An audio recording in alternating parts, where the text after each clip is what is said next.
Black പിങ്കിലെ ജെനിയും നമ്മുടെ IVEയിലെ വോ Yong എന്ന് പറയുന്ന ഐഡലും ഇവർ രണ്ടുപേരും സ്കിന്ന് ഭയങ്കരമായിട്ട് എക്സ്പോസ് ചെയ്ത് കൺസേർട്ടുകളിൽ പങ്കെടുക്കുന്നു എന്ന് പറഞ്ഞ ഒരു കോൺട്രവേഴ്സി വരുന്നുണ്ട്.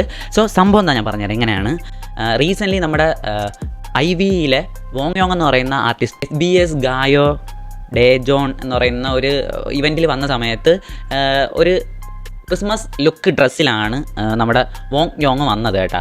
അപ്പോൾ വോങ് യോങ് ഇങ്ങനെ വരുന്ന സമയത്ത് ഒരുപാട് ഫാൻസ് പറയുന്നു എന്താ ഈ ഐഡൽ ഇങ്ങനെ ഭയങ്കര ചെറിയ സ്കർട്ടൊക്കെ ഇട്ടുകൊണ്ട് വന്ന് ഇങ്ങനെ സ്കിൻ എക്സ്പോസ് ചെയ്ത് ഭയങ്കര വൈറലായി നിൽക്കാൻ വേണ്ടിയാണെന്നുള്ളത്.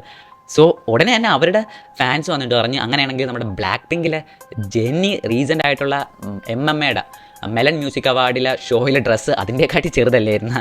അപ്പോൾ പിന്നെ എന്താ അത് ഇതിനു വേണ്ടിയല്ലേ എന്ന്. സോ സത്യത്തിൽ ഇപ്പം ഐഡൽസ് എല്ലാവരും അങ്ങനെയൊക്കെ തന്നെയാണ്, സ്കിന്നൊക്കെ എക്സ്പോസ് ചെയ്തൊക്കെ തന്നെയാണ് അവർ നമ്മുടെ ഫാൻസിൻ്റെ ഇടയിലൊക്കെ നിൽക്കുന്നത്. So it is very very common.